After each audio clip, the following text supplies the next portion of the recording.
Tere! Minu nimi on Raivo Hendrikson. Ma olen Kotkaklubi kotkaekspert ja röövlinnu töörühma liige ka. Täna siis me oleme hetkel tulnud Tolkuse looduskaitsealale ja praegust viibime ühes karvasjalkaku pesakohas. Et siin on tal mitu õõnt ja tänavu ta siin kuskil pesitseb.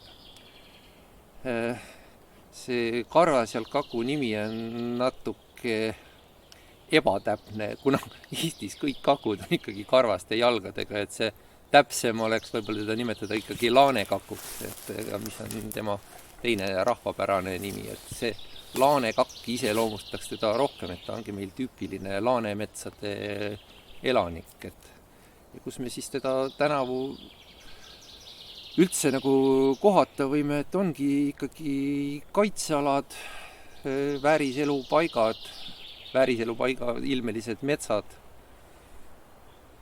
Ja enamasti selle linnu pesakohaks on siis mustarähni poolt rajatud pesaõõnsused, et tema siis sõltub meil mustarähni pesavalikust. Ja musträhn meil Pärnumaal vähemalt valdavalt kasutab pesapuuks vanu haabu.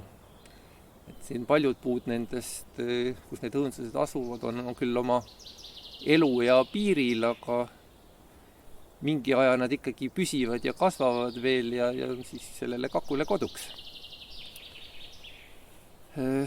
Karvasjalkakud pesitsema hakkavad meil juba tegelikult isalinnud hõlvavad selle pesitsuskoha juba eelmise aasta sügisel vastu talve.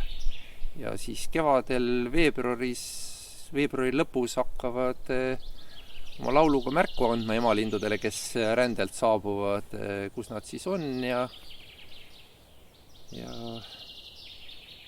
see lauluperiood kestab siis enamasti kuskil kuni juuni alguseni.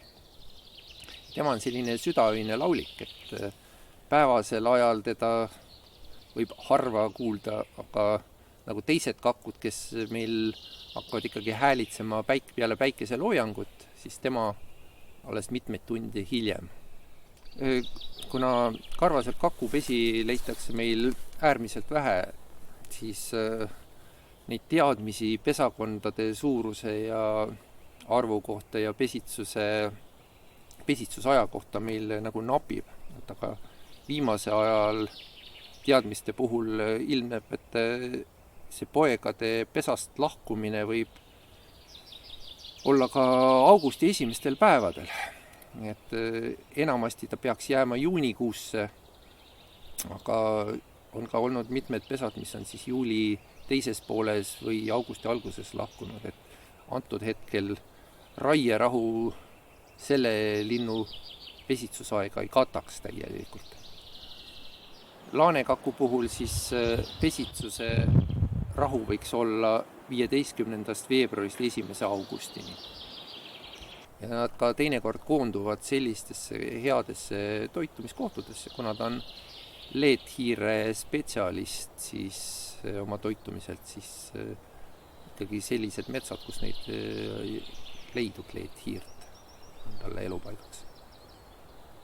Rändel tabatakse meil karvasjalkakkusid enamasti Kabli linnujaamas. Neid saadakse kuskil 10 lindu rändel kokku kätte ja tegu on siis kas noorlindudega või emalindudega.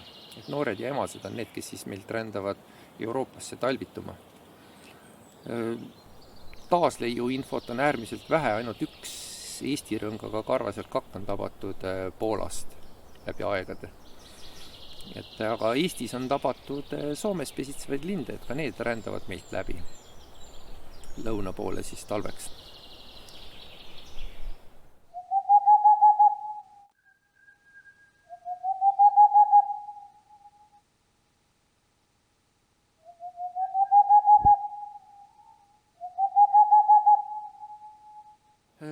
Looduslikeks vaenlasteks karvasjalkakul on nugis.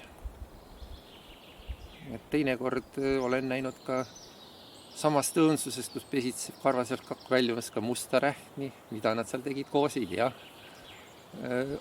Metsmesilased hõivavad teinekord need õõnsused.